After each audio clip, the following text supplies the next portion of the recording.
Alright mga kaibigan, so ganito kami sa Glenford Fitness Boxing Gym. Ayan, nakikita nyo si Billy At ito, kaedad niya to, 11 years old. Si Tenten Torato, si Haring David Grabe, grinding si Haring David. Ayan mga kaibigan, so ito, every evening to dito sa Glenford Fitness Boxing Gym mga kaibigan.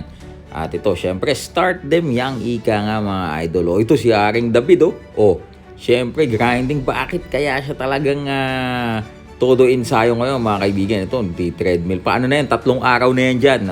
Tuloy-tuloy. Ayan mga kaibigan, syempre BOTY, abangan nyo po yan, Battle of YouTubers. Si Super Sam may tugtog lang, kaya wala po siya ngayon.